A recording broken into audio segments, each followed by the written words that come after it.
Hello and welcome to Origin IAS. आज हम एक नई सीरीज लेकर आए हैं जिसमें हम एनसीईआरटीज 6 टू 12th को समराइज करेंगे। आज सबसे पहले हम स्टार्ट करने वाले हैं 6 क्लास हिस्ट्री से। 6 क्लास की हिस्ट्री की एनसीईआरटी में टोटल 12 लेक्चर्स हैं। हम इन 12 लेक्चर्स को 12 चैप्टर्स हैं जिनको हम 4 में डिवाइड करेंगे और एक लेक्चर में हम 4 चैप्टर्स को कंप्लीट करेंगे। आज के लेक्चर में हम देखने वाले हैं चैप्टर 1 to 4, जिसमें शुरू में हम बात करेंगे कहां से ये शुरुआत हुई, कपड़ों के बारे में, फूड के बारे में, क्लोथिंग के बारे में, और वहां से एक सुपरफिशियल आइडिया लेंगे महाजनपद तक का, या फिर हम कहें एक बड़े किंगडम फॉर्मेशन का। फिर इंडिया नाम कैसे आया, ये तमाम चीजों के बारे में हम बात करेंगे फर्स्ट चैप्टर में। सेकंड चैप्टर में हम बात करने वाले हैं किस तरीके से हंटर गैदरर से एक सेटल्ड लाइफ या एक सेडेंटरी लाइफ में मूव होते हैं ह्यूमन बींग्स। फिर अर्लियर सिटीज की बात करेंगे, जो सिटीज हमारी इंपॉर्टेंट है, जैसे हड़प्पन सिविलाइजेशन है या फिर जो भी इंडस वैली सिविलाइजेशन से रिलेटेड इंपॉर्टेंट सिटीज है उनकी बात करेंगे। और फोर्थ हम बात करने वाले हैं बरियल्स की। तो अब सबसे पहले चैप्टर की हम बात करेंगे वॉट, या फिर टेम्पोरियल वेरिएशंस में वॉट। टेम्पोरियल का मतलब होता है रिलेटेड टू टाइम, समय से जो संबंधित है।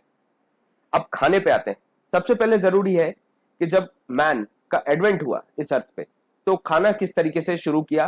तो सबसे पहले मैन ने हंटिंग चालू की, जिसको हम कहते थे गेम। तो हंटिंग के लिए जरूरी क्या था? आप देखिए, इंसान को जानवर से ज्यादा तेज भी होना था, ज्यादा चालाक भी होना था, और ज्यादा चौकन्ना भी होना था। बिकॉज ऐसे भी जानवर है जो इंसान से ज्यादा तेज दौड़ते हैं, लेकिन उसका भी इंसान ने शिकार किया। तो यहाँ पे हंटिंग का सीन आता है। हंटिंग के बाद हम बात करने वाले हैं किस तरीके से फ्रूट गैदरिंग हुई, फलों को इकट्ठा करना चालू किया। फिर आगे बढ़ेंगे, आप तो देखेंगे जैसे ही टेम्परेचर डिक्रीज हुआ अर्थ का, तो धीरे धीरे ग्रासेस आने लगी। फिर उसी के साथ में बहुत सारे क्रॉप्स आए, क्रॉप्स नेचुरली ग्रो हुए। उनकी साइकिल्स को जब ऑब्जर्व किया गया तो फिर उनको एग्रीकल्चर, कल्टीवेशन, ये सारी चीजें भी चालू हुई। क्लोथिंग्स में भी शुरू में जो है एनिमल हाइड्स का यूज कर रहे हैं, या फिर जो लीव्स हैं, या फिर आप कहें ट्री की जो छाल है, जो हम छाल कहते हैं, या जो ऊपर की जो एक स्किन होती है ट्री की, उसको क्लोथिंग के लिए यूज करना। फिर उसके बाद उसको बॉडी में सिंपली रैप कर लेते थे। धीरे धीरे जब नीडल का इन्वेंशन हुआ तो फिर उन्होंने स्टिचिंग चालू कर दी। हाउसेस का भी सेम सिनेरियो है। हाउसेस के लिए आप देखेंगे जैसे बहुत ही पॉपुलर जो केव्स हैं उनकी बात करेंगे, जैसे केव्स में रहना चालू किया। फिर उसके बाद उन्होंने रिवर्स के बाद सिविलाइजेशन हुई, एग्रीकल्चर चालू हुआ, सेटलमेंट चालू हुई। ये सारी चीजें इस चैप्टर में बताई गई। एक कोट है जो इस चैप्टर में यूज किया गया है, इसको थोड़ा सा हम यूज कर सकते हैं एनसीआर आपके ऐसे राइटिंग में, कि those who don't study the past are condemned to repeat it. तो अगर आप अपने पास्ट को अच्छे से स्टडी नहीं कर रहे हैं तो हो सकता है आप उसको, उसकी जो गलतियां हैं उसको आप रिपीट करें। फिर दूसरा इसका चैप्टर का सेक्शन है जिसमें ने बात की है वेयर। तो जो फूड गैदरर्स वगैरह हैं उन सब की बात की गई है। फूड गैदरिंग कहां से चालू हुई? फूड गैदरिंग में इंपॉर्टेंट ये है कि जैसे फॉरेस्ट में आप ड्वेल कर रहे हैं, फॉरेस्ट में ड्वेल करते टाइम पे मैन ने ऑब्जर्व किया कि हाँ ये फ्रूट्स लग रहे हैं पेड़ों पे, तो उस तरीके से उन्होंने धीरे धीरे फूड गैदरिंग चालू की, जिसमें women were more involve in food gathering and main were more involve in hunting. Hunting के बाद एनिमल रेयरिंग की बात करें तो बहुत ही इंपॉर्टेंट मेजर फैक्टर अगर हम कहें एनिमल रेयरिंग में तो था डोमेस्टिकेशन। जैसे जैसे फायर और ये सारी चीजें इनोवेट हुई, उसके बाद से प्रोटेक्शन चालू हुआ। प्रोटेक्शन के बाद धीरे धीरे डोमेस्टिकेशन चालू हुआ। सबसे पहले जो डोमेस्टिकेट किया था एनिमल को वो था डॉग। तो एक वाइल्ड डॉग की स्पीशीज थी, उसको डोमेस्टिकेट किया गया था, वाइल्ड डॉग। उसके बाद शीप, गोट, ये तमाम जो छोटे एनिमल्स हैं जिनसे आपको मीट भी प्रोवाइड होता है, साथ ही साथ मिल्क भी मिलता है, ये सारी चीजें होने लगी। ट्रैवलिंग चालू हुई। ट्रैवलिंग का ऐसा था कि अगर कहीं फेमाइन है या फिर कहीं पे फ्लड है, इस तरीके की जो भी नेचुरल कैलामिटीज थी, कहीं पे अगर सूखी नदी सूख गई या फिर पानी नहीं है, ये जो भी परेशानी है उसकी वजह से ह्यूमन बींग्स ट्रैवल किए। कुछ अपने एडवेंचर के लिए ट्रैवल किए, कुछ को ऐसा नई दुनिया देखनी थी, नई जगह जाननी थी, इसलिए उन्होंने ट्रैवल किया। इस तरीके से ट्रैवलिंग बढ़ी। ट्रैवलिंग के बाद जैसे जैसे सेटलमेंट्स बढ़ी, लोगों के पास प्रॉपर्टीज बढ़ी। प्रॉपर्टीज पहले के समय में प्रॉपर्टी का मतलब होता था number of animals you are holding. तो ये सारी चीजें जब बढ़ेंगी तब लड़ाइयां बढ़ेंगी, एक दूसरे से लड़ाई होगी। लड़ाई के बाद जो सेटलमेंट्स होती थी वो भी नंबर ऑफ एनिमल्स में होंगी। जब सेटलमेंट आने लगी तो फिर फाइट चालू हुई पीस ऑफ लैंड के ऊपर, वो वॉर्स होंगी। वॉर्स के बाद धीरे धीरे आप देखेंगे किंगडम्स पिक्चर में आएंगे। किंगडम्स जब पिक्चर में आएंगे तो किंगडम से आपको एक और चीज क्लियर हो जानी चाहिए। यहां से हम बात करने लगेंगे बड़े किंगडम्स की। तो जो भी बड़े किंगडम्स बने वो कहीं ना कहीं किसी नदी के किनारे थे। जैसे हम यहाँ पे बुक में जो बात की गई है वो मगध किंगडम की बात की गई, तो that is near the Ganga, tributary of Ganga. तो इस तरीके से ये सारी चीजें, एक सुपरफिशियल आइडिया दिया है इस चैप्टर में, क्योंकि आप समझ पा रहे हैं 6 क्लास की बुक है, तो इसमें बहुत ही ज्यादा कॉम्प्लिकेटेड आर्ट एंड कल्चर की या फिर वॉर्स की या फिर महाजनपद की जो बात है वो अभी स्टार्टिंग में नहीं आएगी। वो हम फ्यूचर में जैसे आगे आगे बढ़ते हुए एनसीईआरटी को डिस्कस करेंगे तो हम उनके ऊपर भी बात करेंगे। एक और कोट है जो इसमें दिया है, history is studied geographically and geography is studied historically. तो कहीं अगर आपको कोट करना है या फिर कोई ऐसा ऐसे आता है जिसमें आपको ज्योग्राफी और हिस्ट्री को लिंक अप करके आपको प्रेजेंट करना है, तो वहां आप ये कोट यूज कर सकते हैं। अब यहां आप देखिए, ये बताया गया है किस तरीके की लोकेशंस थी। यहां हम आइडेंटिफाई करने की कोशिश करेंगे एक एक जगह को। ये आपका इंडो गंगेटिक प्लेन है जहां पे गंगा बह रही है। यहां से आप देखेंगे यमुना आएगी, यहां से आप सोन नदी आने लगेगी, ये नर्मदा है, ये आपकी विंध्या और ये सतपुड़ा। मैं हमेशा इसको ऐसे याद रखता हूं, V for Vindhya, S for Satpura. ये हो गया आपका वर्सेस वी एस, क्योंकि अक्सर कंफ्यूजन होती है कि नॉर्थ में कौन है, विंध्या या सतपुड़ा।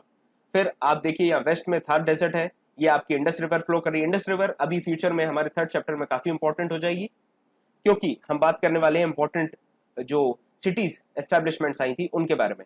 मोहनजोदारो आज जो पाकिस्तान में है, ये हिंदकुश माउंटेन है, ये खैबर पास है, खैबर पख्तूनबा पास, काफी पॉपुलर पास है ये काराकोरम।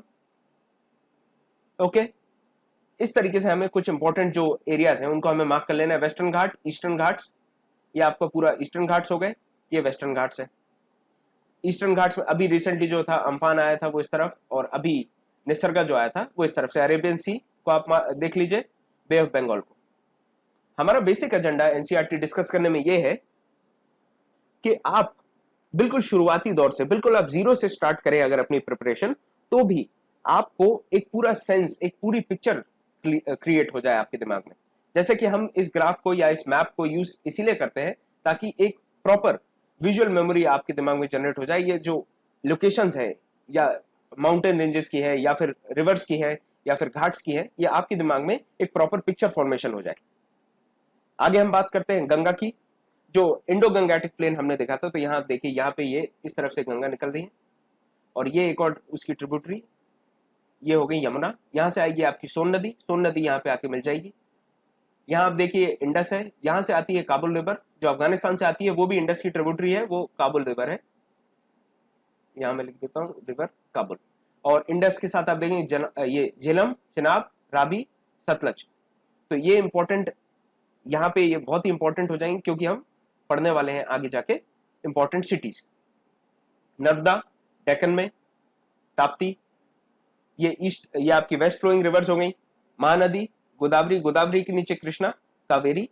ये इंपॉर्टेंट इसीलिए भी है मैप क्योंकि इसे आपको बहुत प्रॉपरली समझ में आ रहा है कि अगर आपसे नॉर्थ साउथ अलाइन करने को बोला जाए अगर इंपॉर्टेंट रिवर्स को, तो आपके दिमाग में आपको पता है कि हाँ कौन सी रिवर किसके बाद आने वाली है। और यहाँ आप ईस्ट में देखिए, नॉर्थ ईस्ट में बहुत ही इंपॉर्टेंट रिवर है जिसका नाम है ब्रह्मपुत्र। तो ये ब्रह्मपुत्र रिवर भी आप ऑब्जर्व कर लीजिए। ये रिवर्स मैं आपको इसीलिए दिखा रहा हूँ क्योंकि कोई भी बड़ी सिविलाइजेशन जो हुई है, जितनी भी बड़ी सिविलाइजेशंस बनी है, वो हमेशा ही रिवर्स के आसपास ही देखी गई है। चाहे आप बात करें मेसोपोटामिया की, तो वहां पे यूफ्रेटिस और टिग्रिस दो रिवर्स थी। इस तरीके से यूफ्रेटिस और टिग्रिस दो रिवर्स थी, उसके बीच में यहाँ पे सिविलाइजेशन आया। हर जगह आप इंडस वैली सिविलाइजेशन की बात करें तो वो इंडस के पास आया। जब आप बात करेंगे लोथल की, तो वो साबरमती रिवर के पास है। तो जो भी इंपॉर्टेंट साइट्स हैं, एंशिएंट साइट्स हैं, वो हमेशा ही वाटर के पास पाई गई। अब हम बात करते हैं नेम ऑफ इंडिया की। किताब में दिया गया है कि नेम ऑफ इंडिया जो है उसको शुरुआती दौर में इंडस के पास होने की वजह से सिंधु, जो इंडस का जो शब्द है संस्कृत में वो है सिंधु, तो हमें हिंदूस या इंदोस दो शब्दों से हमें संबोधित किया जाता था या फिर बात की जाती थी, हिंदोस या इंदोस। ये ईरानियंस और ग्रीक्स यूज करते थे इस शब्द को। फिर भारत जो शब्द आया वो अर्लियर नॉर्थ वेस्ट एरिया जो है हमारा, उसमें उसको ही भारत कहलाता था। बाद में इस पूरे एरिया को भारत कहने लगे। तो इनिशियली अगर आपसे एक सवाल में पूछा जाए, initially only the north western area was called Bharat, तो ये डेफिनेशन जो है वो सही होगी। और भी जगहों में मेनली हमें हिंदोस या इंदोस के नाम से या फिर भारता के नाम से जो बोलते थे, वो नॉर्थ वेस्टर्न एरिया को ही भारता बोलते थे। अब हम बात करते हैं कि क्या सोर्सेज है हमारे पास, किन सोर्सेज से हमें पता चलता है कि हमारे पास में क्या हुआ, कौन सी स्टोरीज हैं, क्या लैंग्वेज थी, क्या टेक्स्ट था। ये सारी चीजें, कौन सा किंगडम था, या फिर जो ह्यूमन का जो ग्रोथ हुआ, या फिर सिटीज का जो डेवलपमेंट हुआ, ये सारी चीजें। तो इसके लिए शुरुआत में पेपर का इन्वेंशन तो हुआ नहीं था, तो पाम लीव्स में या बिर्च ट्री जो होता है उसकी पतली पतली बार्क्स के ऊपर, छाल के ऊपर लिखा जाता था। तो आप मैन्यूस्क्रिप्ट देखेंगे, ये एक एविडेंस है हमारे पास्ट का। फिर ये जो लिखा जाता था, इसमें दो इंपॉर्टेंट लैंग्वेजेस हैं या तीन इंपॉर्टेंट लैंग्वेजेस आप मान सकते हैं। वैसे तो मोस्ट इंपॉर्टेंट जो आप कहें वो है संस्कृत और तमिल। उसके अलावा प्राकृत भी इंपॉर्टेंट हो जाती है, क्योंकि जैसे ही और अनऑर्थोडॉक्स रिलीजन्स आए, जैसे कि जैनिज्म और बुद्धिज्म, तो उन्होंने प्राकृत को काफी पॉपुलर कर दिया कॉमन मैन के लिए। इंस्क्रिप्शंस के बाद आप देखें स्टोन और मेटल और बेक्ड क्ले का भी काफी यूज हुआ। अशोका के टाइम पे मेटल्स का यूज हुआ, कॉपर प्लेट्स का यूज किया जाता था। स्टोन के ऊपर काफी एफिग्राफ्स देखने मिलेंगे अशोका के। पिलर्स हैं, पिलर्स मेटल के भी हैं, स्टोन पिलर्स भी हैं। ऐसी बहुत सारी चीजें हैं जिससे हमें समझ में आता है हमारे पास्ट के बारे में। और एक प्रॉपर लेटर और साइंस भी यूज किए गए हैं जिससे हमें समझ में आता है उसमें क्या लिखा है। अगर पिक्टोग्राफिक लैंग्वेज है, पिक्चर्स के द्वारा दिखाया गया है, तो उसको भी हमने बहुत हद तक डेसिफर कर लिया है। एक और सोर्स जो है वो है आर्कियोलॉजिकल फाइंडिंग्स। जो हमारे आर्कियोलॉजिस्ट हैं वो भी अलग फाइंडिंग्स करते हैं, वो डिग करते हैं। डिगिंग के बाद उनको समझ में आता है कि हाँ, यहाँ पे इस तरीके की बोन्स मिली, या जो एक्सकेवेशन के बाद जो भी एक्सप्लोर करते हैं वो जो आउटकम्स होती हैं उससे भी पता चलता है। जैसे बोन्स ऑफ एनिमल, इससे पता चलता है कि इंसान उस समय क्या खाते थे। इसके बाद अब ये सवाल है कि क्या हमारा एक ही पास्ट था या बहुत सारे पास्ट थे। ये इसीलिए कहा जा रहा है क्योंकि जो लाइफस्टाइल थी या जो लाइफ थी वो अलग अलग लोगों की अलग अलग लाइफ थी। जो राजा है उसकी लाइफ अलग है। राजा की लाइफ में इंपॉर्टेंट जो चीजें हैं वो है वॉर, या फिर वॉर के अलावा आप कहें तो उसकी जो लाइफ है वो मोर लग्जरियस है। क्वीन की भी लाइफ बहुत लग्जरियस है। मर्चेंट्स की लाइफ एज ए ट्रैवलर है, ट्रैवलर्स के साथ उनके जो एक्सपीरियंसेस है वो भी बहुत अलग है। ट्रेडर्स की भी लाइफ अलग है। ट्रेडर्स और मर्चेंट्स में जनरली पहले क्या होता था, गिल्ड सिस्टम था कि अगर जो ट्रेडर्स है उनका ज्यादा इंटरेक्शन मर्चेंट से है तो शायद किंग से ना हो। तो इस तरीके से सबके अलग अलग पास्ट है। एक और इंपॉर्टेंट चीज ये है कि आप ये देखिए, आज के समय जो अंडमान आइलैंड में है, रिसेंटली ये केस हुआ था सेंटिनलीज जो आइलैंड है वहां पे। तो जो एक आइसोलेटेड सोसाइटी है वो आज भी अपने फूड के लिए, जैसे अंडमान आइलैंड पे अगर एक सोसाइटी है, कुछ ग्रुप ऑफ पीपल रह रहे हैं, तो वो अपने फूड के लिए फिशिंग करेंगे, हंटिंग करेंगे। इसी तरीके से वो अपने फूड के लिए जो आपकी नीड्स हैं वो फुलफिल कर पाएंगे। पर ऑन दी अदर हैंड अगर आप सिटी में रह रहे हैं, तो आप सिटी में रह रहे हैं तो आपको सारी चीजों के लिए आपको सप्लाईज पे डिपेंड करना पड़ेगा। लॉकडाउन में आपने देखा होगा रिसेंटली, या फिर आपने और भी जगहों पे ये देखा होगा कि जब सप्लाईज खत्म होती हैं या सप्लाईज नहीं होती हैं तो हमें प्रॉब्लम होती है। पर अंडमान या फिर ऐसी सोसाइटी में जहां पे फूड अभी भी हंटिंग और गैदरिंग चलती है, वहां पे फूड की सप्लाई तभी कम होगी जब हंटिंग या गेम कम हो जाएगा। अब हम एक बहुत ही इंपॉर्टेंट कॉन्सेप्ट समझ लेते हैं जिसमें स्टूडेंट्स को काफी कंफ्यूजन होता है, ये बीसी और ईडी एडी का कॉन्सेप्ट।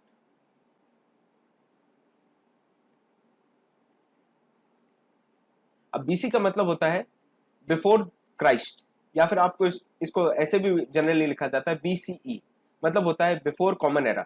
और एडी को कभी कभी सीई से भी डिनोट करते हैं, दैट इज कॉमन एरा।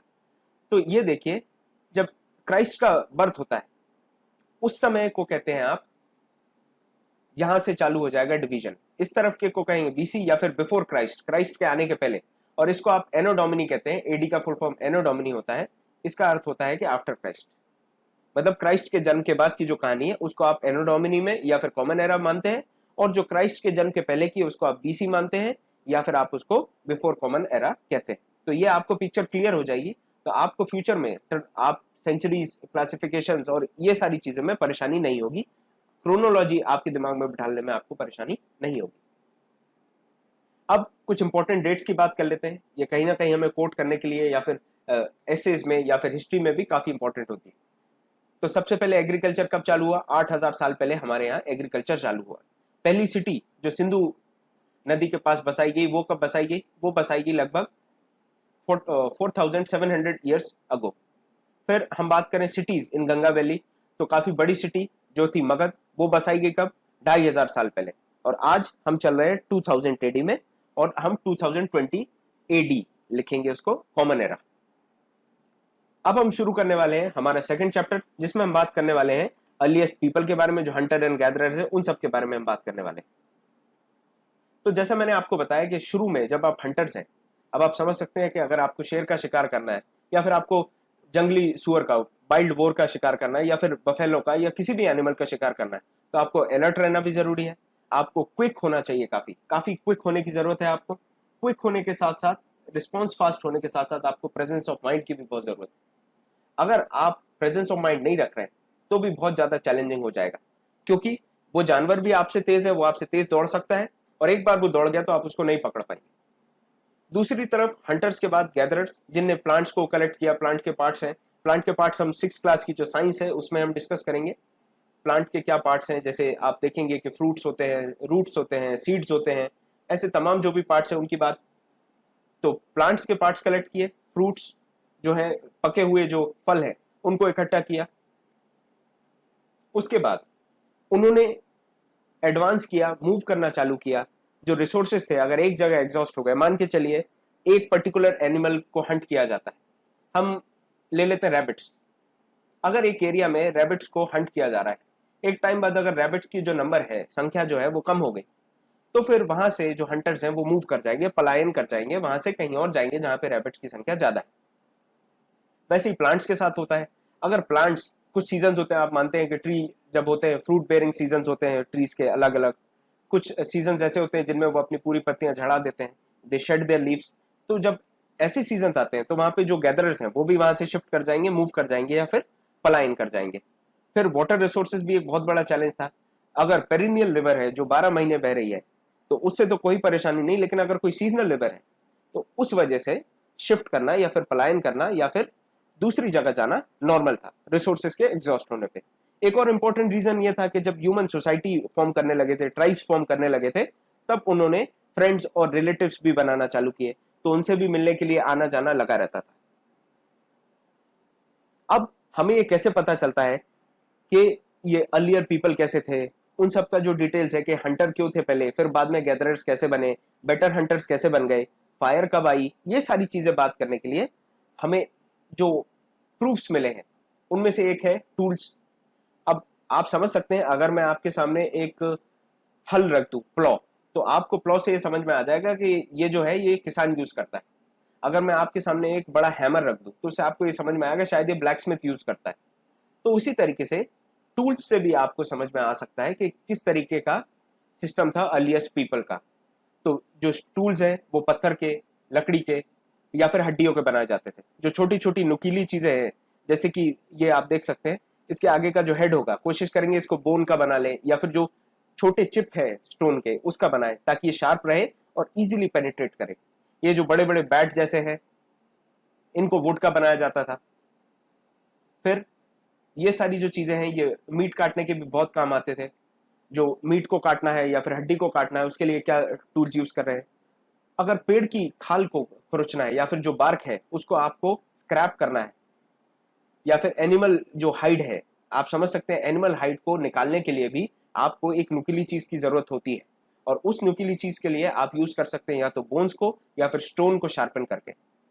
फिर फ्रूट्स को काटने के लिए भी, आज तो हमारे सामने चाकू है तो हमें इतना नहीं समझ में आता, लेकिन उस समय पे ये भी बहुत बड़ा चैलेंज रहता होगा कि अगर आपको फ्रूट्स को चॉप करना है, रूट्स को चॉप करना है, मीट को कट करना है, तो इन सब के लिए कितनी प्रॉपर टूल्स की जरूरत पड़ती होगी।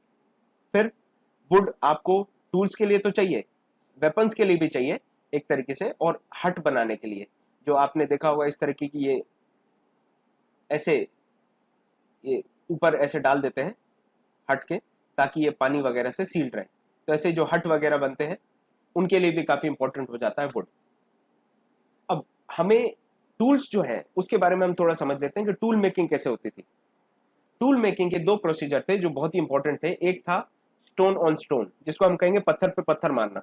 हम भी ऐसे जनरली अगर पत्थर को छोटा करना है, आप किसी कंस्ट्रक्शन साइट पे जाके देखेंगे तो जो क्रशर्स होते हैं वो भी बड़े बड़े पत्थरों को लेके आते हैं, और बड़े पत्थरों को जब क्रश करते हैं तो वो छोटे छोटे पत्थरों में चेंज हो जाते हैं, और वो छोटे छोटे पत्थरों से हम कंस्ट्रक्शन वगैरह में, जो हमारा कंक्रीट है, कंक्रीट में मिक्स करने के काम आते हैं।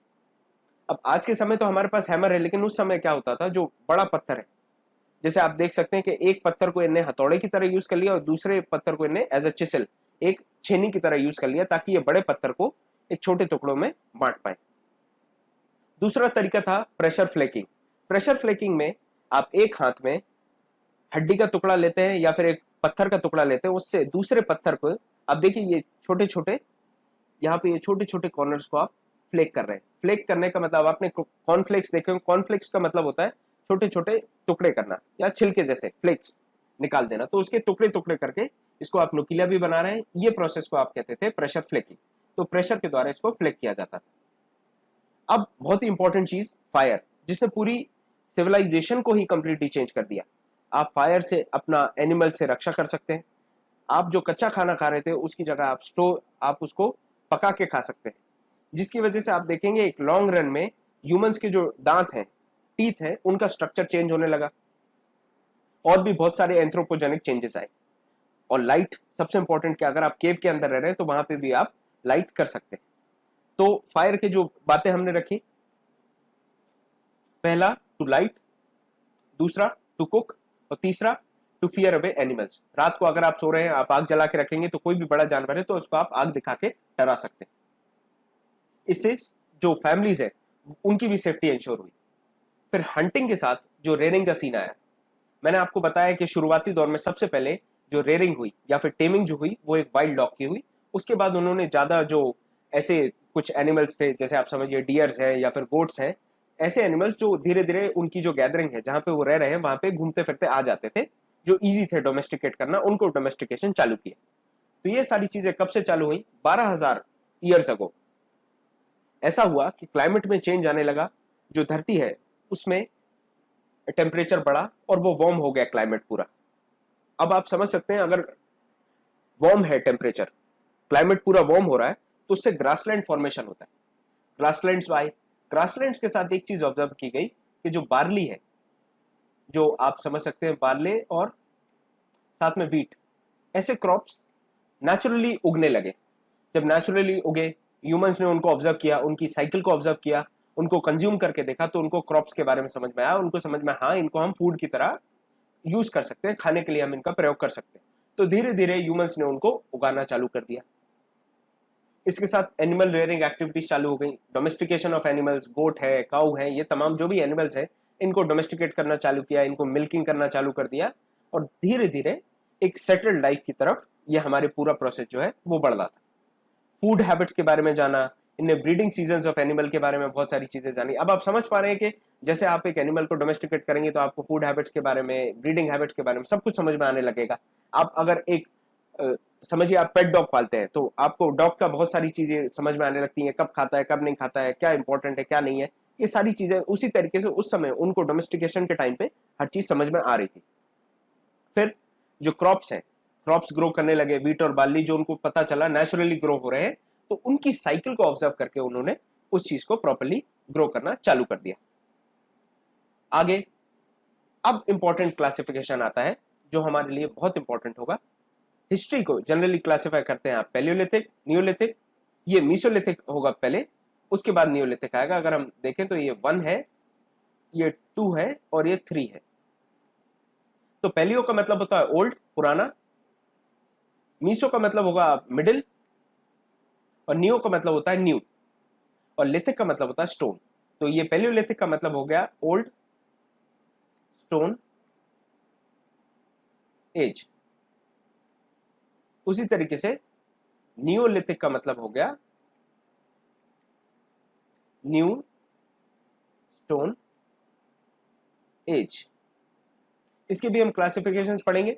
हम देखते हैं राइट हैंड साइड कुछ इंपॉर्टेंट साइट्स हैं जिन पे हम बात करेंगे। तो अब देखिए पैलियोलिथिक साइट्स अगर हम बात करें तो ये भीमबेटका जो है ये पैलियोलिथिक साइट है, यहाँ पे कुछ पेंटिंग्स भी देखने मिली है, साथ में न्यूलिथिक साइट भी है। उसके बाद हुनासागी, यहाँ पे भी कुछ पैलियोलिथिक साइट्स है।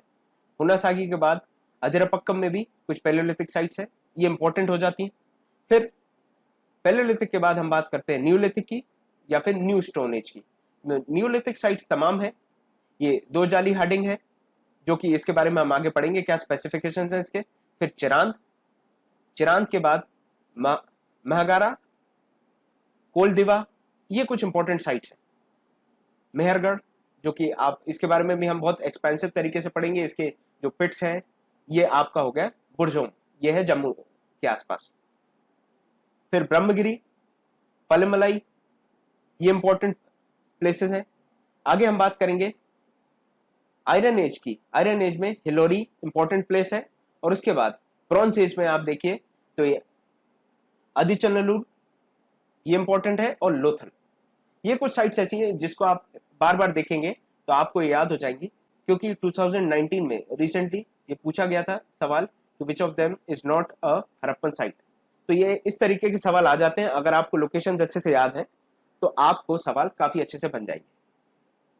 अब हम बात करते हैं कि जो साइट लोकेशंस है, अगर मुझे एक हट बनाना है, मैं एक हंटर गैदरर हूं या फिर आई एम अ प्रीमेट, और मुझे अपने लिए एक हट बनाना है, तो मैं उस हट को, अपने उस झोपड़े को, उस घर को कहां बनाना पसंद करूंगा। सबसे पहले मुझे जरूरत है वाटर की, क्योंकि मेरी हर एक्टिविटी के लिए, वॉशिंग से लेके कुकिंग, हर चीज के लिए मुझे वाटर की जरूरत पड़ने वाली है। तो I will prefer the location to be near to water sources. Water source के बाद मुझे स्टोन चाहिए, क्योंकि प्रोटेक्शन के लिए या फिर टूल्स के लिए, जो भी वेपन्स या टूल्स हमें बनाने हैं वो हम स्टोन्स के बनाएंगे, और स्टोन्स के हमें जो बनाने हैं सोर्स, उसके लिए हमें सफिशिएंट अमाउंट में स्टोन सप्लाई होनी चाहिए। तो near water source, near stone source. फिर हम करेंगे फैक्ट्री साइट्स की बात। फैक्ट्री साइट्स का मतलब ये होता है जहां पे आप स्टोन को टूल्स में कन्वर्ट करते हो, उसको हम फैक्ट्रीज कहते हैं। तो फैक्ट्री साइट्स भी पास में होनी चाहिए, ताकि आप जो स्टोन आपने कलेक्ट किए हैं उसको आप कन्वर्ट कर पाए यूजफुल टूल्स या वेपन्स में। फिर हम बात करेंगे हैबिटेशन एंड फैक्ट्री साइट। तो हैबिटेशन कम फैक्ट्री साइट का मतलब यह है कि आप जहां पे रह रहे हैं, हैबिटेशन मतलब रहना, और रहने के साथ आप वहीं पे आपके जो स्टोन के टूल्स एंड वेपन्स बना रहे हैं, तो इसको आप कहेंगे हैबिटेशन कम फैक्ट्री साइट्स। तो ये हमारा सेकंड चैप्टर जो हमने कंप्लीट कर लिया। अब हम बात करते हैं थर्ड चैप्टर की। थर्ड चैप्टर में हम बात करने वाले हैं किस तरीके से गैदरिंग से ग्रोइंग तक की कहानी चालू हुई। अब आप ये समझ सकते हैं जो राइज ऑफ फार्मिंग कहां से हुआ और किस तरीके से हुआ। ये एक पेंटिंग है इजिप्ट की, जिसमें ये बताया गया है राइज ऑफ फार्मिंग हुआ है। ये देखिए किस तरीके से ये बुलक कार्ड्स हैं, और जो प्लॉइंग में यूज कर रहे हैं, और प्लॉइंग में यूज करने के बाद ये फसल उगा रहे हैं। ये कुछ इंपॉर्टेंट साइट्स हैं जिनके बारे में बात करेंगे, जहां पे हमें बार्ली, व्हीट और तमाम जो भी क्रॉप्स हैं और बोन्स हैं, उन सब के हमें रिमेन्स मिले हैं। सबसे पहले जो मेहरगढ़ है, आज के पाकिस्तान के पास में है। ये बहुत ही इंपॉर्टेंट साइट है, क्योंकि यहाँ पे कॉम्बिनेशन है। आप देखिए शीप, गोट और कैटल्स की आपको हड्डियां भी मिली है, साथ में व्हीट और बार्ली भी मिला है। तो ये साइट आप बहुत अच्छे से याद रखिए, मेहरगढ़। यहाँ पे आपको मिला है व्हीट, बार्ली और शीप और गोट, जो कैटल्स हैं तमाम, उन सबकी हड्डियां भी मिली है।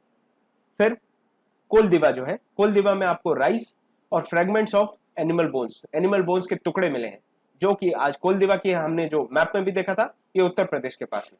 एक और इंपॉर्टेंट बात मैं बता दूं, जो राइस कल्टीवेशन है, वो विंध्या माउंटेन जो है यहां से स्टार्ट हुआ था। तो विंध्या माउंटेन से राइस कल्टीवेशन स्टार्ट हुआ था। ठीक है। उसके बाद एक और इंपॉर्टेंट जो साइट है वो उत्तर प्रदेश में है, महागरा से आपको राइस मिले, और साथ ही में कैटल जो है, हूफ मतलब होता है खुर, जो जानवर के खुर होते हैं, आपने देखा होगा, गाय का जो पैर होता है वो कड़क सा एक लकड़ी जैसा जो होता है, उसको हूफ कहते हैं या फिर खुर कहते हैं।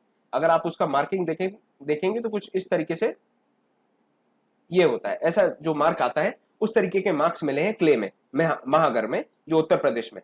फिर व्हीट और लेंटिल्स ये भी मिले हैं आपको गुफकराल में, जो आज कश्मीर में है गुफकराल, वहां पे आपको व्हीट और लेंटिल्स के भी रिमेन्स मिले। व्हीट, लेंटिल्स, कैटल जैसे कुत्ता है, डॉग, शीप, गोट और बफेलो, इन सब के भी रिमेन्स आपको मिले हैं बुरजोम में। ये हमने मैप में भी स्टडी किया था, ये कश्मीर में है। उसी तरीके से wheat, green gram, barley, buffalo और ऑक्स, इन सब के भी रिमेन्स आपको मिलते हैं चिरांद में। चिरांद आपका बिहार में। ये काफी इंपॉर्टेंट साइट्स हैं, क्योंकि आप देखिए नॉर्थ में अगर साइट्स की बात करें तो कश्मीर हो गया, कश्मीर के बाद आप आ जाइए ईस्ट में, उत्तर प्रदेश है, कोलदिवा है वहां पे, कोलदिवा के बाद महागरा है, महागरा के बाद आप और ईस्ट में आएंगे तो बिहार में चिरांद है। मिलिट्स और कैटल, शीप एंड गोट्स, साथ में पिग, ये इंपॉर्टेंट हो जाता है क्योंकि पिग भी ऐड हो गया। ये हलूर में मिला है, जो आंध्र प्रदेश में है आज के। ब्लैक ग्राम, काला चना, मिलिट्स, कैटल जैसे शीप्स है, पिग्स है, ये सारी चीजें आपको मिली है पायमपल्ली में। पायमपल्ली is present day Andhra Pradesh. तो आंध्र प्रदेश में दो साइट्स हो गई, एक हल्लूर हो गया, दूसरा आपका हो गया हल्लूर, पयमपल्ली, जो दोनों आंध्र प्रदेश में। ये कुछ इंपॉर्टेंट साइट्स है। इसके अलावा भी बहुत सी साइट्स है, पर ये पर्टिकुलर स्लाइड्स आपकी बुक में डिस्कस की गई। अब सेटल्ड लाइफ की जो मैंने बात की कि आगे कैसे सेटलमेंट बढ़ा, जो हंटर गैदरर था, जो जैसे ही फल खत्म हो जाने पे या फिर प्रॉपर गेम ना मिलने पे या प्रॉपर एनिमल की जो सप्लाई है वो कम होने पे मूव कर जाते थे, उन्होंने सेटलमेंट कैसे चालू किया, एक सेडेंटरी लाइफस्टाइल कैसे चालू हुई, उसके बारे में बात करते हैं। तो पिट हाउसेस देखने को मिलते हैं। ये सवाल ऐसे आ जाते हैं कि where are pit houses formed in the ancient civilisations, pit house were found in which location. तो आप याद रखिए बुर्जहोम में। फिर उसके बाद पिट हाउस के बारे में थोड़ा सा हम ये समझ लेते हैं कि जो पिट हाउस है वो ग्राउंड में इस तरीके का एक गड्ढे जैसा बना के उसके अंदर से एंट्री जो होगी उसकी वो एक पिट से होगी। पिट मतलब आप ये समझ लीजिए छोटी सी, जैसे आप कहें छोटा सा ओपनिंग है, जैसे पिट होल्स होते हैं, आपने रोड पे देखा होगा छोटा सा ढक्कन लगा रहता है और उसके अंदर आपका पूरा सीवेज लाइन होती है, उसी तरीके से पिट जैसा एक छोटी सी ओपनिंग होगी, उसके अंदर हाउस होता है। और इसके अंदर ऐसी सीढ़ियां होंगी जिससे आपको अगर अंदर दाखिल होना है घर के तो यहाँ ऐसी सीढ़ियां बनी होंगी जिससे आप घर के अंदर जा सकते हैं। ये ठंड से बचाने के लिए था, क्योंकि आप समझ सकते हैं कि काफी ठंड होने में जो अर्थ है, जो धरती है वो गर्म रहेगी और वहां से जो हीट एनर्जी है वो अंदर ही स्टोर रहेगी। इसीलिए पिट हाउसेस बनाए जाते थे ताकि आप ठंड से बच सके। इस तरीके का जो आर्किटेक्चर है वो यहाँ के साथ और भी वर्ल्ड में देखा गया है। टर्की में भी काफी इंपॉर्टेंट साइट्स एक्सकेवेट हुई हैं जहां पे पिट हाउस जैसे कंस्ट्रक्शंस देखे गए। फिर हम बात करें नियोलिथिक टूल्स की। नियोलिथिक जैसे मैंने समझाया, नियो का मतलब होता है न्यू और लिथिक का मतलब होता है स्टोन्स। तो न्यू स्टोन एज जो थी उसमें बात की गई कि किस तरीके से फाइन एज टूल्स बनाए गए। एक जो पैलियोलिथिक एज थी उस समय टूल्स जो थे वो बड़े थे, भारी भरकम थे और उतने नुकीले नहीं थे। पर धीरे धीरे नियोलिथिक तक टूल्स में की डिजाइन में काफी एडवांसमेंट आई। एडवांसमेंट आने के साथ अब आप ये समझ सकते हैं कि ये मॉर्टल और पिसल, आपको मैं डायग्राम बना के बताता हूं। इस तरीके का आपने देखा होगा, हमारे घरों में भी होता है। और पुराने जमाने में जो डॉक्टर वगैरह होते थे वो जो दवाइयां पीसने के लिए इस तरीके से, इसको हम जहां तक मैं समझता हूँ इसको खलबट्टा कहते हैं हिंदी में, और इंग्लिश में इसको पिसल एंड मोटर कहते हैं। ये काम आता था आपके जो आज ग्रेन्स हैं, गेहूं वगैरह हैं, उनको पीसने के लिए। तो माने तो एक तरीके की चक्की बना ली ने, यहाँ ये ग्रेन्स को पोर करेंगे और यहाँ से इसको जब आप पीटेंगे तो आपको यहाँ से आटा मिलेगा। तो ग्राइंडिंग ग्रेन्स के लिए न्यूलिथिक एज में इन्होंने मोटर और पिसल का उपयोग करना चालू कर दिया था, सिलबट्टे का प्रयोग करना चालू कर दिया। अर्दन पॉट्स मिले। अब अगर आप फूड बनाएंगे तो आपको फूड को स्टोर करना पड़ेगा और आपको फूड बनाने के लिए भी यूटेंसिल चाहिए। अगर आपको सब्जी बनानी है या कुछ भी बनाना है तो आपको उसके लिए जो भी तमाम बर्तन चाहिए वो सारे जो बनाए गए मिट्टी के द्वारा, तो वो अर्दन पॉट्स भी काफी मिले हैं। फिर क्लोथिंग, जब एग्रीकल्चर स्टार्ट हुआ तो आपने कॉटन उगाना चालू किया। कॉटन जैसे ही उगाना चालू किया तो कॉटन से चालू होगा फाइबर बनाना, फाइबर से यान बनाना और यान से फिर क्लोथिंग स्टार्ट हो जाएगी। इन सारी चीजों से, फार्मिंग से और हर्डिंग से, हर्डिंग मतलब जानवरों का जमावड़ा, जो आपके मवेशी हैं उनको आपने इकट्ठा किया, उनसे मिल्किंग प्रोसेस है और भी आप उनका यूज करते हैं फार्मिंग में वो, और साथ में आप फार्मिंग कर रहे हैं। ये दोनों चीजों ने एक सेटल्ड लाइफ की तरफ ह्यूमन को डायरेक्शन दिया और इसके बाद ह्यूमन सेटलमेंट्स आने लगी। ये आप देख सकते हैं किस तरीके से ये अपने अपने छोटे छोटे हट्स बना के ये केव्स में रह रहे हैं। फिर उसके बाद यहाँ ये केव्स में ये भी रह रहे हैं, इन्होंने अपना एक हट बना लिया। इस तरीके से धीरे धीरे से ट्राइब्स में चेंज आना चालू हुआ, फायर फॉर्मेशन हुआ, ये फायर प्रैक्टिस कर रहे हैं, ये सारी चीजें, ये एनिमल को आप हंट कर रहे हैं, एनिमल को कच्चा खाना, ये रॉ ईटिंग ऑफ एनिमल है। फिर धीरे धीरे कुकिंग चालू होगी, धीरे धीरे आपकी स्टिचिंग चालू होगी। ये देखिए कपड़े को सिल के या फिर यू जो एनिमल हाइड है उसको सिल के किस तरीके से ये पर्दे जैसा, एक हाइट्स जैसा बना रहे हैं ताकि ये हीट से या फिर कोल्ड वेव से इन सबसे प्रोटेक्शन मिल पाए। अब एक और इंपॉर्टेंट चीज है, जैसे ही सोसाइटी बनी, जैसे ही सेटलमेंट आया, उसके साथ कुछ कस्टम्स, कुछ प्रैक्टिसेस भी आई। आज हम उन कस्टम्स और प्रैक्टिसेस के बारे में बात करते हैं। ट्राइब्स जो है उनमें एक लीडर होने लगा, और जब ट्राइब्स में लीडर्स होंगे तो वो काम बढ़ जाएंगे। हर आदमी का एक पर्टिकुलर रोल होगा।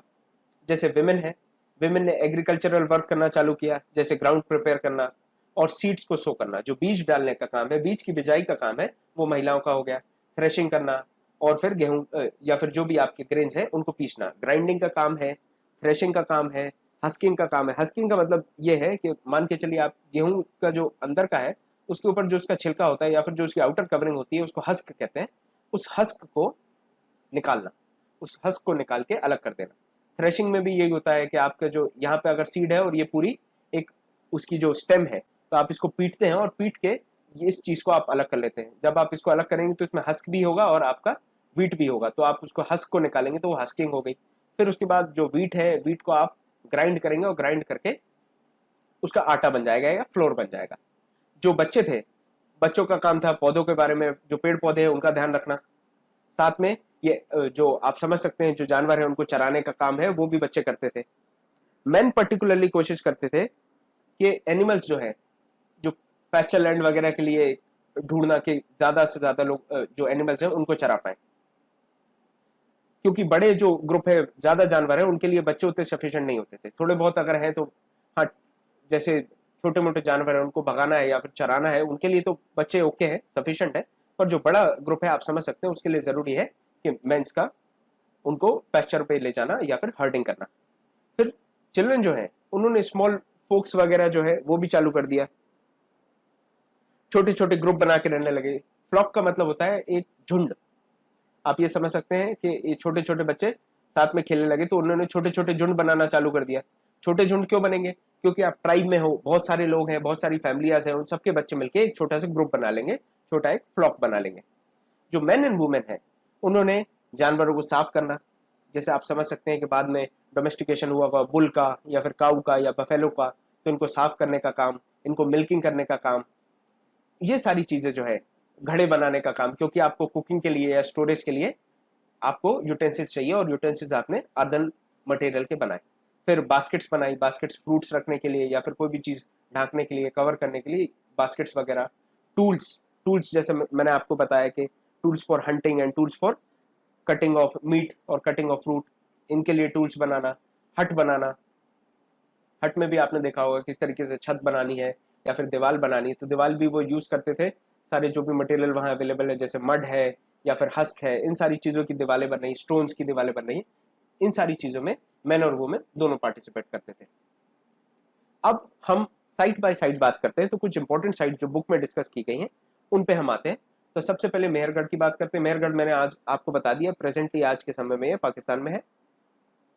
तो मेहरगढ़ जो है वो बोलन पास के पास है, जो ईरान में है, उस बोलन पास के पास ये आपका मेहरगढ़ है।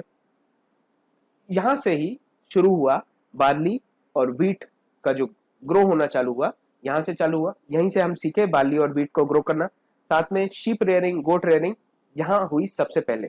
इस समय में इस इलाके में सबसे पहले जो शीप रेयरिंग या गोट रेयरिंग हुई वो भी यहां पे हुई।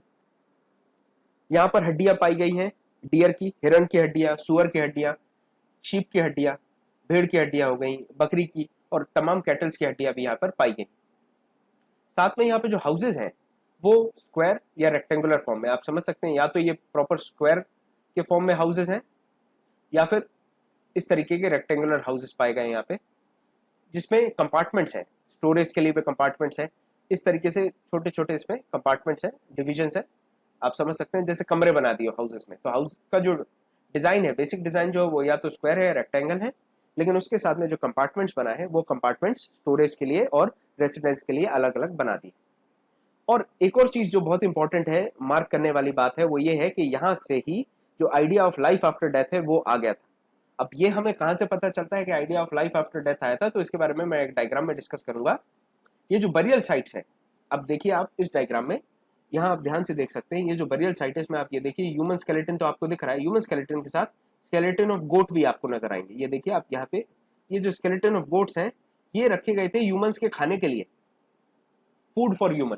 इससे ये समझ में आता है कि ये माना जाता था मरने के बाद मनुष्य को, ह्यूमन को एक नए रास्ते पर जाना पड़ेगा और उसको सफर में खाने की जरूरत पड़ेगी, या फिर मरने के बाद इसको भूख लगेगी तो इसको खाने की जरूरत पड़ेगी। इसीलिए लाइफ आफ्टर डेथ में भी एनिमल्स को बरी किया गया। तो लाइफ आफ्टर डेथ के जो आपको साइन मिलते हैं या फिर आपको पता चलता है कि ये लोग लाइफ आफ्टर डेथ में बिलीव करते थे, वो आपको पता चलता है इस बरियल साइट से। एक और जो है दोजाली हदिंग, ये आपकी नॉर्थ ईस्ट में पड़ेगी, जो ब्रह्मपुत्र वैली है उसके पास में। ये जो है ये चाइना और म्यांमार के पास में पड़ता है। यहाँ पे पाए गए पेसल एंड मोटर, जो मैंने आपको बताया कि फिसलन मोटर जो बना के बताए थे मैंने आपको, जो खलबट्टा है, इस तरीके से रहेगा और वो आटा पीसने के काम आता है। और आटा को पीसने के लिए जो यूज करते हैं, स्टोन के, पत्थर के बनाए हुए ये फिसलन मोटर, ये यहाँ पे पाए गए।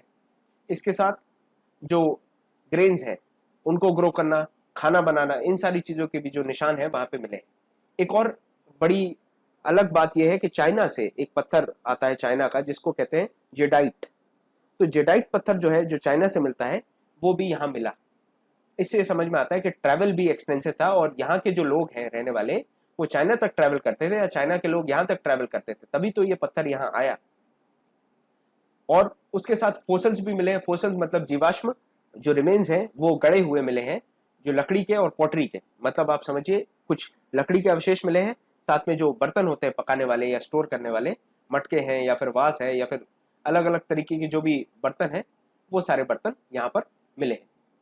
अब यहाँ पे हमने बताया आपको दोजाली हार्डिंग के बारे में। यहाँ पे हमने मेहरगढ़ का डिस्कशन किया। मेहरगढ़ आप देख सकते हैं इंडस रिवर के आसपास, यहाँ पे ब्रह्मपुत्र के आसपास। जो मैं आपसे बात कर रहा था कि कोई भी बड़ी सिविलाइजेशन है that has originated near a river. यहाँ चिरान देखिए तो ये इंडो गंगेटिक प्लेन में हो गया।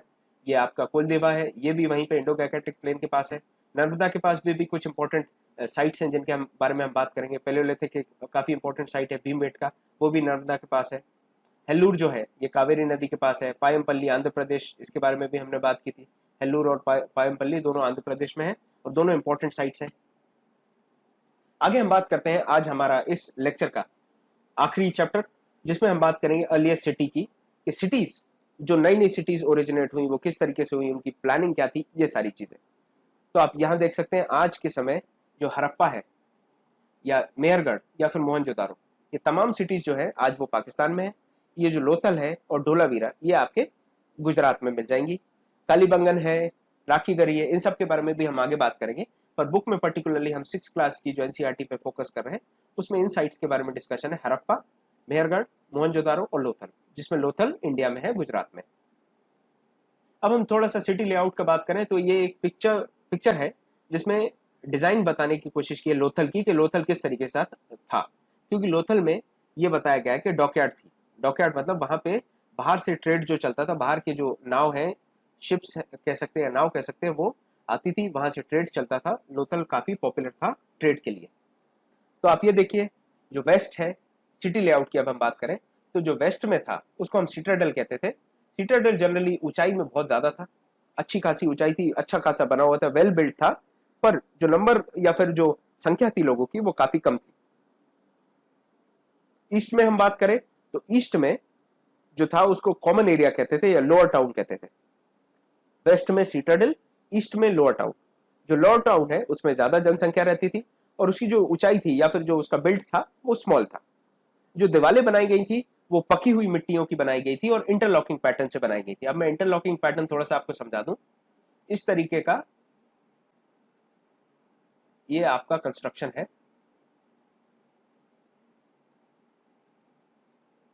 ये आप देख सकते हैं, यहाँ पे इस तरीके का कुछ कंस्ट्रक्शन रहेगा, इंटरलॉक रहेंगे, एक दूसरे में फंसी हुई ईंटें, इस तरीके का कंस्ट्रक्शन होता था बेक्ड ब्रिक्स से।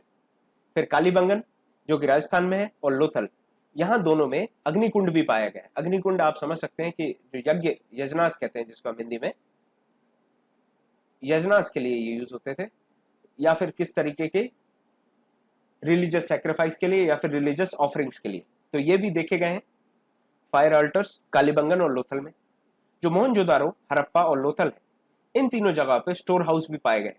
स्टोर हाउस पाए जाने से आपको ये समझ में आता है कि जो प्रोडक्शन था वो इतना ज्यादा था या फिर एक मोर देन सफिशिएंट था या मोर देन रिक्वायरमेंट था, जिसकी वजह से ये आज स्टोर भी कर पा रहे थे उस चीज को।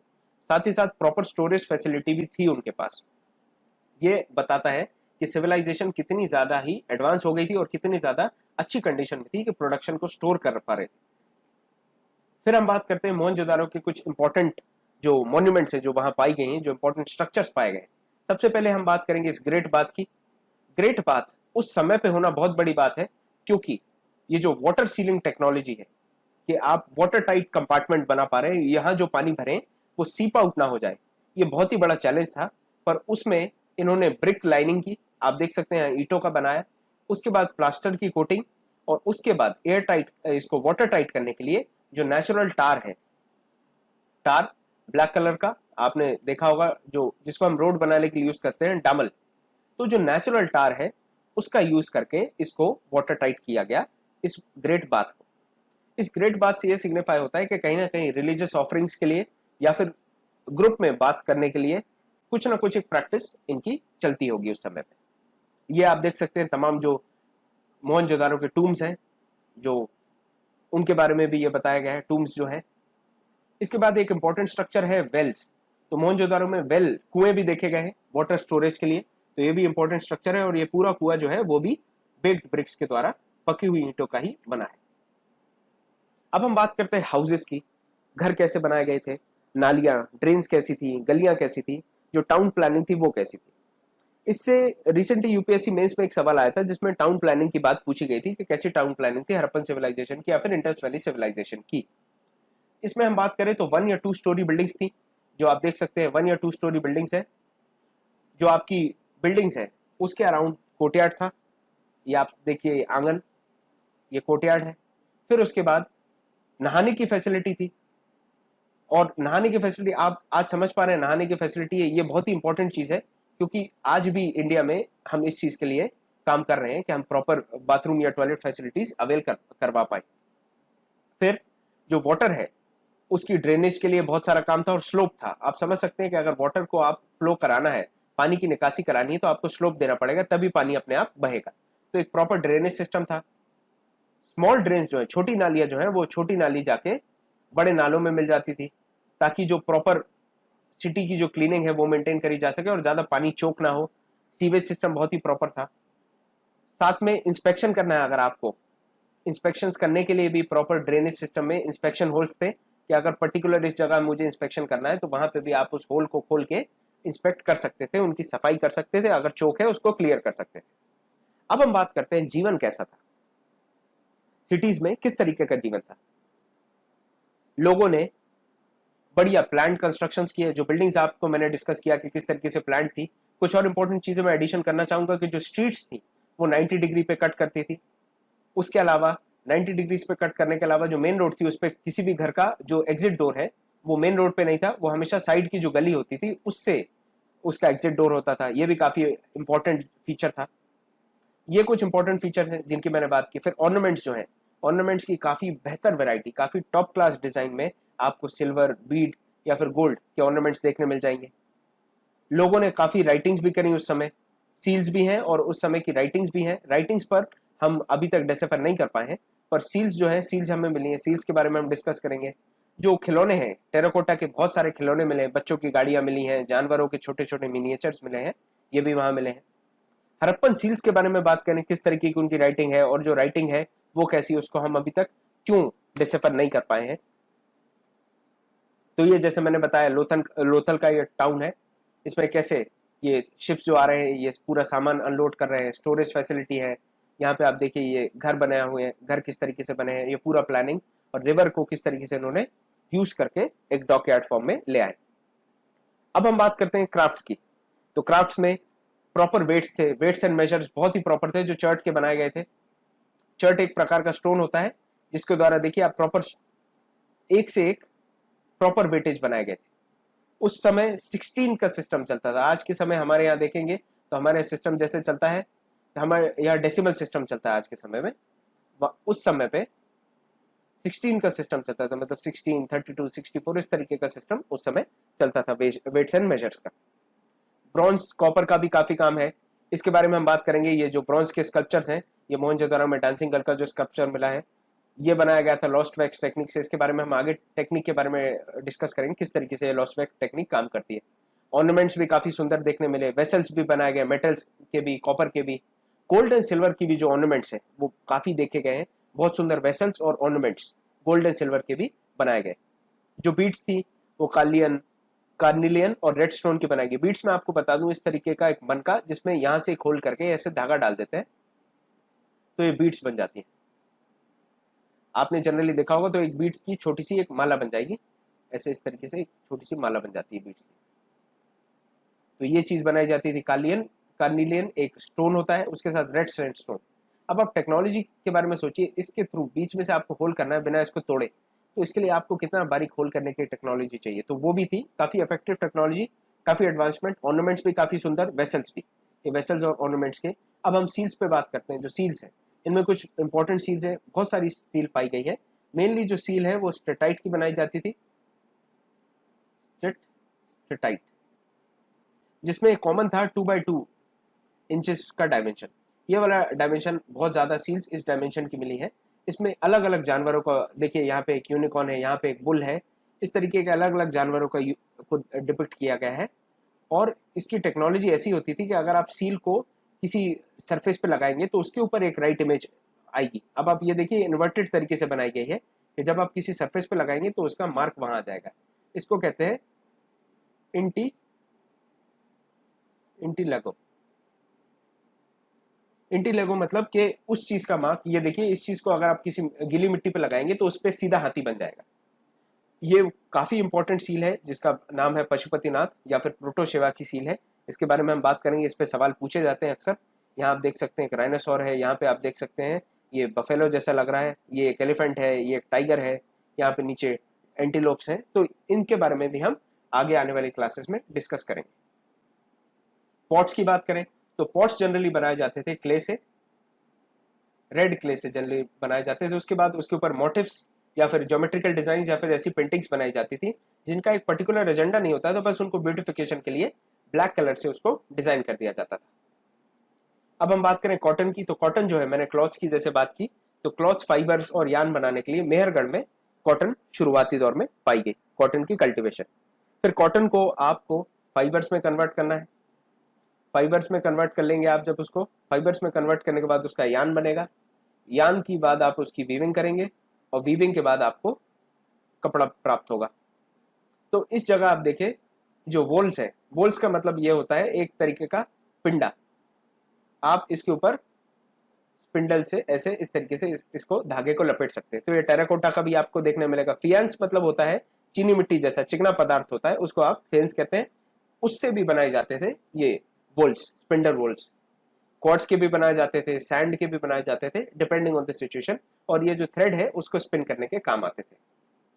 मैंने फेंस के बारे में आपको बताया, चिकनी मिट्टी जो रहती है, चाइना की मिट्टी जिसको आप जनरली कह देते हैं, उस तरीके की मिट्टी रहती, उससे बीड्स भी बनाई जाती थी। बीड्स के बारे में हमने बात की, मन का कहते हैं जिसको माला वगैरह बनाने के लिए यूज करते हैं।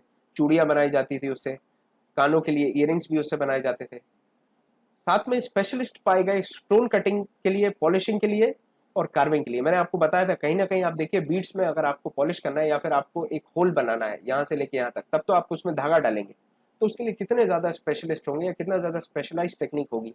स्टोन कटिंग की भी, सील कार्विंग है, अगर सील को आपको प्रॉपर 2x2 का बनाना है और वो भी कहाँ पे, इन्वर्टेड फॉर्म में बनाना है, इंटेलिगो फॉर्म में बनाना है, तभी आप जब उसको कहीं पे उसका इंप्रेशन डालेंगे तो वो एक सीधी इमेज आएगी। तो इतना ज्यादा स्पेशलिस्ट थे या फिर इतना ज्यादा स्पेशलाइजेशन था उस टाइम पे, इसके बारे में डिस्कस किया। ये कुछ टेराकोटा के टॉयज हैं, आप देख सकते हैं टेराकोटा के टॉयज हैं। यहाँ पे आप ये जो मैन वेमेन बनाने की कोशिश की है, ये कोई एनिमल बनाने की कोशिश की है, तो टेराकोटा टॉयज भी आपको उस टाइम पे मिलेंगे। फिर हम बात करते हैं रॉ मटेरियल्स की। अब रॉ मटेरियल्स में इंपॉर्टेंट ये है, जो कॉपर है वो हमें राजस्थान और ओमान से मिला, और रॉ मटेरियल को आप प्रोसेस करके जैसे ही फिनिश गुड में कन्वर्ट करते हैं, इन सारी चीजों के बारे में बात की है। टिन जो है, टिन आपको अफगानिस्तान और ईरान से प्राप्त होता था। तो आप समझ सकते हैं उस समय में भी कितना इंटेंसिव ट्रेड होता था। कॉपर को इंपोर्ट करने के लिए आप ओमान से कॉपर इंपोर्ट कर रहे हैं, टिन के लिए अफगानिस्तान और ईरान। गोल्ड कर्नाटका से आता था, कोलार माइंस अभी आपने देखा होगा, वो चीज है। गोल्ड जो है कर्नाटका से आता था, और जो स्टोन्स है गुजरात से लेके ईरान और अफगानिस्तान से भी इंपॉर्टेंट स्टोन्स आते थे। लेपिस लजूली है, और भी जो भी बाहर के स्टोन्स है वो भी आपको बाहर से इंपोर्ट करने पड़ते थे।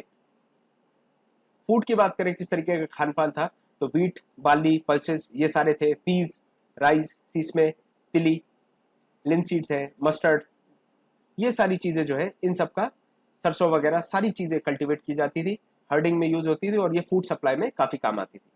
प्लॉइंग काफी इफेक्टिव हो गई, उन्होंने हल चलाना चालू किया, और काफी गहरे हल चलाने की वजह से कल्टीवेशन भी काफी अच्छी हुई।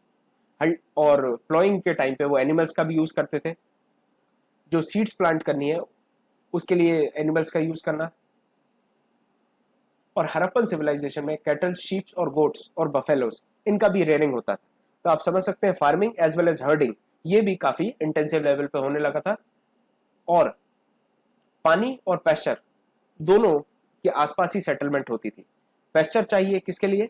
जानवरों के लिए, जो आपका जो भी हर्ड है उसके लिए आपको पेस्चर की जरूरत है, और पानी की जरूरत आपको सिविलाइजेशन में हर एक्टिविटी के लिए वाटर बहुत ही ज्यादा इंपॉर्टेंट था। इसीलिए जो भी सेटलमेंट्स होती थी वो हमेशा पानी और पेस्चर के पास में होती थी। अब इंपॉर्टेंट है हरप्पन साइट्स के बारे में जानना। कुछ हरप्पन टाउन्स है, जैसे इंपॉर्टेंट एक हरप्पन टाउन है धोलावीरा, जो कि रन ऑफ कच्छ के पास में है। आप इस मैप में देख सकते हैं, यहाँ पे धोलावीरा हो गया, ये आपके रन ऑफ कच्छ एरिया के पास में हो गया, और ये सुरकोटला, और ये लोथल। लोथल मैंने आपको बताया बहुत ही इंपॉर्टेंट डॉकयार्ड है, और लोथल जो है वो साबरमती के पास में है। तो साबरमती जो रिवर है उसके पास में गुजरात में गल्फ ऑफ खंबात जो है यहाँ पे है। यहाँ से बहुत ही इंपॉर्टेंट सेमी प्रीशियस स्टोन वगैरह भी मिले हैं, और इंपोर्ट वगैरह के लिए काफी इंपॉर्टेंट था, क्योंकि सारा जो इंपोर्ट ईरान से अफगानिस्तान से होता था, उसके लिए ईरान से या फिर जो भी जो सी रूट्स हैं आसपास की, उन सब के लिए लोथल इंपॉर्टेंट था। अब बहुत ही ज्यादा इंपॉर्टेंट सिचुएशन ये है कि जब इतना सब बढ़िया चल रहा था, ये हर्डिंग कर रहे हैं, फार्मिंग कर रहे हैं, इंपोर्ट्स हो रहे हैं, फिनिश गुड्स बन रहे हैं, बढ़िया ज्वेलरी है, बढ़िया पॉटरीज है, टॉयज है, कंस्ट्रक्शन है, वेल प्लान्ड बाथ है, वेल्स है, हर चीज होने के बाद एकदम से सिविलाइजेशन में डिक्लाइन क्यों हुआ? तो ऐसा माना जाता है कि एकदम से ज्यादा डिफॉरेस्टेशन करने की वजह से, या फिर डिफॉरेस्टेशन हो गया, नदियां सूख गई, जिसकी वजह से घास नहीं बची, पेस्चर नहीं बचा, तो जानवर मरने लगे। एक और थ्योरी ये कहती है कि एकदम से बाढ़ आ गई। कुछ लोग ये भी मानते हैं कि जो रूलर्स है उनका कंट्रोल खो गया, तो जो जितनी भी सिटी प्लानिंग थी कि साफ सिटियां हैं और काफी क्लीन है, सैनिटेशन है, आपकी पिट्स जो है उसको आप खोल के साफ कर सकते हैं, ये तमाम चीजें धीरे धीरे जो आपकी स्ट्रीट्स है उनमें कचरा इकट्ठा होने लगा, गंदी हो गई, सिचुएशन आए, डिजीज फैलने लगे, ये सारी चीजें, तो रूलर्स लॉस्ट देयर कंट्रोल। और ये भी माना जाता है कि वहां पे कोई पर्टिकुलर रूलर नहीं था, जो ग्रुप ऑफ ट्रेडर्स हैं वही रूल करते थे। और एक और इंपॉर्टेंट चीज ये कि कोई रिलीजन नहीं था पर्टिकुलर, कोई टेम्पल्स जैसी कोई कंस्ट्रक्शन साइट नहीं पाई गई है कि जहाँ एक टेम्पल या कोई एक प्रेयर हॉल जैसी चीज हो, जिससे समझ में आता है एक पर्टिकुलर रिलीजन नहीं था। पर फिर जब बहुत सारे हमें सीन्स वगैरह में समझ में आता है कि हाँ कहीं ना कहीं मदर गॉडेस की पूजा की जाती होगी। उसके बाद ये भी माना जाता है कि लोगों ने माइग्रेट कर दिया होगा, लोग वहां उस जगह को छोड़ के चले गए होंगे और नई सेटलमेंट्स में जाके बस गए होंगे। तो ये 4 थ्योरीज है: नदी का सूखना, बाढ़ का आना, रूलर का अपना कंट्रोल खो देना, और चौथा जो है कि लोग वहां से पलायन कर गए, लोग वहां से मूव करके नई सेटलमेंट में जाके बस गए। तो ये था हमारा लेक्चर, जिसमें हमने first 4 chapters of 6th class NCERT complete कर दिए। इसके बाद हम नेक्स्ट लेक्चर में 5th to 9th chapter complete कर देंगे। फाइनली जो हमारा थर्ड लेक्चर होगा उसमें हम आपकी ये 6th क्लास की हिस्ट्री की एनसीईआरटी को फाइनली समराइज करके कंप्लीट कर देंगे। अगर आपको वीडियो अच्छा लगा तो stay tuned to Origin IAS, video को लाइक करें और हमारे चैनल को सब्सक्राइब करें और अपने दोस्तों के साथ वीडियो को शेयर करें। Thank you for watching.